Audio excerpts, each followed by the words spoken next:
जाकिर साहब पहले अपने आपे को संभाले। उसकी इस बार जमानत बचने वाली नहीं है।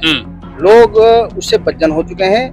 ये 5 साल तो जो सोया रहा, अब आकर के मतलब वोट किस मुंह से मांग रहा है? इसको वोट मांगने का हक ही नहीं है सही मायने में। तो 5 साल चौधरी जाकिर को इस बार इतिहास बनेगा कि हरियाणा में सबसे ज्यादा कम वोट अगर बीजेपी कैंडिडेट को मिलेंगे तो नूह विधानसभा से जाकर 19 से पहले जब CNRC हुई तब चौधरी साहब कहीं खड़े नहीं मिले। फिर 2020 में लॉकडाउन लगा, लॉकडाउन में कहीं खड़े नहीं मिले। बेकसूर नौजवानों को जेलों में ठूंस के भरा जा रहा था। तो ये हमारे चौधरी जाकिर साहब ये कहीं नजर नहीं आए, इसलिए लोग इससे खफा हैं।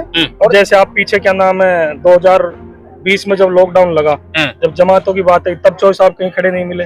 वक्फ बोर्ड में 400 साढ़े 400 जगह खाली हैं, बेरोजगार बच्चे घूम रहे हैं, क्यों नहीं भर्ती करता?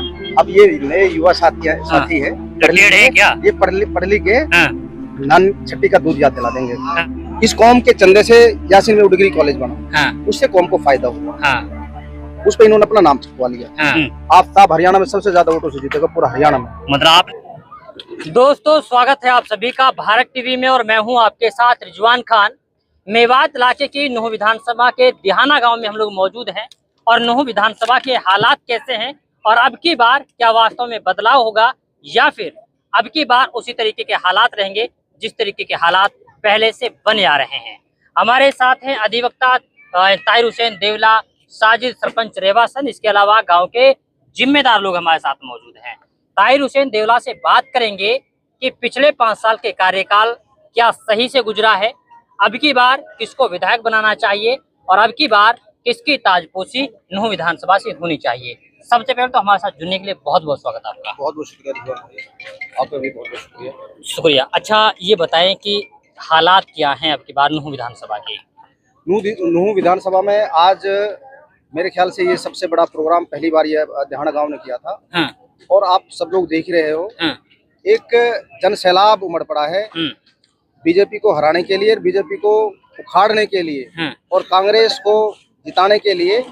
एक तरह से लोगों में जुनून है और 1 तारीख का लोग इंतजार कर रहे हैं कि जैसे 1 तारीख का, जैसे ईद की चांद का जो है बेसब्री से इंतजार करते हैं लोग, इसी तरीके से 1 तारीख का इंतजार करते हैं कि 1 तारीख को बीजेपी को जमुना पार करना है और कांग्रेस की सरकार बनाना। नहीं, जाकिर साहब तो कह रहे हैं कि 1 तारीख को कांग्रेस का सफाया होने वाला है नूह से और हम विधायक बनने वाले हैं। जाकिर साहब पहले अपने आपे को संभाले।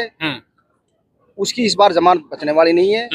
लोग उससे बदजन हो चुके हैं और जिस तरीके से लोगों के ऊपर जब अजाब आया और जब कौम पे आफत आई, जब लोगों को घरों को बुलडोज किया जा रहा था उस वक्त, और जब यहाँ के बेकसूर नौजवानों को जेलों में ठूंस के भरा जा रहा था, तो ये हमारे चौधरी जाकिर साहब ये कहीं नजर नहीं आए, इसलिए लोग इससे खफा हैं और इसको किसी भी सूरत में इसको सबक सिखाना चाह रहे हैं। इस चुनाव में इसको सबक सिखा देंगे। नहीं, जाकिर साहब कह रहे हैं हमसे खफा नहीं है, जाकिर साहब कह रहे हैं हमसे मोहब्बत है लोगों को। अब आप देख लेना, इसकी जमानत नहीं बचेगी इस बार और ये त्राही और मारा फिर रहा है, लेकिन लोग इससे समझ नहीं पा रहे हैं। कौन फिर रहा है?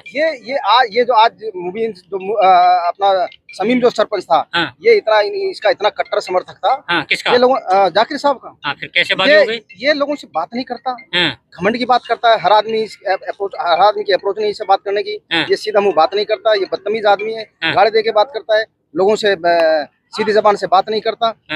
भाई लोगों में जो लोगों के सुख दुख में जो रहेगा, लोगों के जो बीच में रहेगा, अब जमाना बदल गए। अच्छा, गाली कौन देता है? इसलिए ये गाली है कि आप बदतमीजी से बात करोगे, किसी से सीधी मुंह बात नहीं करोगे, लोगों का काम नहीं करोगे, ये इनडायरेक्ट गाली है। गाली का मतलब ये थोड़ी है कि पढ़ा लिखा कोई आदमी बहन पार्टी, ये भी एक गाली है कि आप किसी के पास जाओ, आपको लोगों ने वोट दिए, आपको लोगों ने चुना है, आपके सर पे लोगों ने पगड़ी बांधी है 14/8 की, तो आपकी ये जिम्मेदारी बनती है कि आप लोगों के सुख दुख में शामिल रहे।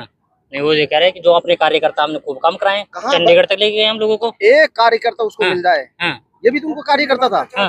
एक ये समीम उनका ये सबसे बड़ा कार्यकर्ता था। आपको इंटरव्यू दिया है कि ये आदमी बात नहीं करता, बदतमीज आदमी है। आप कौम के लीडर हो, आप कौम के चौधरी हो, आपके ऊपर कौम ने 14/8 की पगड़ी बांधी है, इसलिए बांधी थी कि आप कौम को संरक्षण दें, आप कौम की हिफाजत करें। एक मैं परिवार का जिम्मेदार आदमी हूँ, तो परिवार मेरे से ये तवक्को रखता है कि वो आफत में, मुसीबत में, सुख दुख में ये हमारी ढाल बनेगा। और ये हालात पैदा हो गए हैं कौम के। नहीं, वो ये कहता है कि मैं विधायक नहीं बना। क्यों? विधायक 3 बार उसको मौका मिला है। आपकी बार तो हार गया ना। क्या बात होगी हार गए? तो सरकार है, उनकी पावर है भाई, बीजेपी की सरकार है। बीजेपी में वो एक पदाधिकारी है, सेंट्रल लेवल पे उसको अल्पसंख्यक मोर्चा का वो उपाध्यक्ष है, हरियाणा वक्फ बोर्ड का एडमिनिस्ट्रेटर है। तो पद, तो इससे बड़ा पद और क्या होगा? फिर आप लोगों का मतलब अच्छा क्या है कि अच्छा काम खुद नहीं कराना चाहते जाकिर साहब? नहीं, आप ये सारी मेवात कहती है।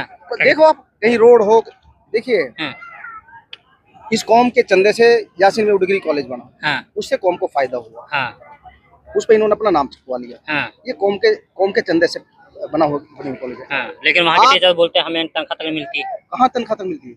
तनख्वाह तक नहीं मिलती है यासीन में डिग्री कॉलेज के। तो ये तो इनकी कारस्तानी है। ये तो इनकी नाकामी है कि उसको चला भी नहीं पा रहे। कौम ने एक पैसा उगा करके इतनी बड़ी कॉलेज बना दी और ये उसके ठेकेदार बन बैठे, तो इनकी जिम्मेदारी बनती है कि उसको चलाए। भाई कहीं विकास का कहीं तो कुछ दिखाए ना। कहीं कोई स्कूल का है, कहीं कोई रोजगार का है।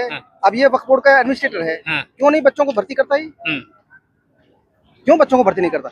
वक्फ बोर्ड में 400 450 जगह खाली हैं, बेरोजगार बच्चे घूम रहे हैं, क्यों नहीं भर्ती करता? जानबूझ के नहीं करता, बिल्कुल नहीं करता। नहीं ये लोग नहीं चाहते कि इस मेवात का विकास हो। इस मेवात ये लोग इस मेवात के पढ़े लिखे आदमी को पसंद नहीं करते, फिर भी चुन लेंगे उसको। अब देख आ रहा ना सामने, ये इतिहास बनेगा। इस बार इतिहास बनेगा कि हरियाणा में सबसे ज्यादा कम वोट अगर बीजेपी कैंडिडेट को मिलेंगे तो नूह विधानसभा के सीधा जाकर साहब के। सही कह रहे हैं क्या वकील साहब? बिल्कुल सही कह रहे हैं। कैसे सही कह रहे हैं भाई? जो वकील साहब बता रहे हैं एक्चुअल पोजीशन, धरातल की पोजीशन बता रहे हैं। एक्चुअल होने यही जा रहा है जो है। मतलब सचमुच में काम नहीं कराए गए। देखो 2019 में चुनाव हुआ, 19 से पहले जब CNRC तब चौधरी साहब कहीं खड़े नहीं मिले। फिर 2020 में लॉकडाउन लगा, लॉकडाउन में कहीं खड़े नहीं मिले। नेता वो होता है जो धरातल पे रह करके अपने जो है जो कौम पक्ष की और उसकी जो बात करे, जो कौम के हित के काम के लिए आए। अब जैसे आप पीछे क्या नाम है 2020 में जब लॉकडाउन लगा, जब जमातों की बात आई तब चौधरी साहब कहीं खड़े नहीं मिले। 2023 में जब दंगे की बात आई, इवन आपने देखा होगा कितने नाजायज लोग, कितने नाजायज युवा साथी हमारे जेल काट कर आए। लोगों ने एक महीने तक घर से छोड़ करके भागे रहे और कितनी आफत मुसीबत आई। और बल्कि उस कौम को बचाने तो जहां तहां उन्होंने तो यहाँ तक गिलान लगा दिए। तो जो कांग्रेस की जो पार्टी है, कांग्रेस के जो नेता है उनकी गिरफ्तारी तक की मांग करी। जो उनके जो कारनामे है ना वो उनके सामने आने वाले हैं। ये 5 साल तो जो सोया रहा, अब आकर के मतलब वोट किस मुंह से मांग रहा है? इसको वोट मांगने का हक ही नहीं है सही मायने में। तो 5 साल चौधरी जाकिर को 5 साल से कहाँ गया था? ये मेवात के लिए 5 साल में क्या करा उन्होंने? चलिए एक सवाल आपसे है। सवाल ये है कि ये कहते हैं कि बड़े दिल वाली कौम है अपनी मेवात, गलती सलती हो जाती है माफ कर देंगे। वो पुराने बुजुर्ग थे, हमारे सीधे लोग थे बेचारे, अनपढ़ लोग थे, वो इनके बहकावे में आ जाया करते थे। अब ये नए युवा साथी है, क्या ये पढ़ लिख के नान छठी का दूध याद दिला देंगे, छठी माफ नहीं करेंगे। इसका एक मैसेज आपके सामने है। पहले मेवात जो पार्टी गुट में बटा हुआ था, लेकिन आज इस सारे पार्टी गुट को खत्म करते हुए जिस दिहाना गांव से 5 सरपंचों ने चुनाव लड़ा हो और वो सरपंच एक स्टेज पे आकर के और एक क्या नाम है एकजुट होकर के जो समर्थन दे रहे हैं, ये अपने आप में एक संदेश है, बड़ा संदेश है। अब हार जीत का मार्जिन क्या रहने वाला है? लास्ट सवाल। हरियाणा का रिकॉर्ड बनेगा सबसे ज्यादा वोटों से। आफ्ताब हरियाणा में सबसे ज्यादा वोटों से जीतेगा पूरा हरियाणा में। मतलब आपने तो ठान लिया है 100%। मैं बता रहा हूँ आप, ये इस गाँव में 5 पार्टियां हैं। इस गांव आप देखिए, इस गांव में 5 पार्टियां हैं। झगड़ा हो गया चुनाव में और 307 के मुकदमे बन गए, दोनों तरफ से क्रॉस केस बन गए।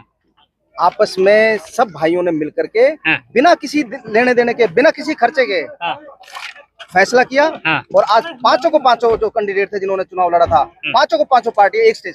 चलिए बड़ी बात है कि जिस तरीके से मत करियो कि साईं पे भी भैया, बस ये है बात। सख्त तो हो रो का दिया सुनाओ बता जा बहन। चलिए ये अपने आप में बड़ी बात है कि सारी नाइत्तेफाकी को दूर करके दिहाना गांव की जो सरदारी है वो आज एक मंच पर इकट्ठा हुई और एक मंच पर इकट्ठा होकर के आज नूह से कांग्रेस विधायक चौधरी आफ्ताब अहमद को समर्थन दिया गया।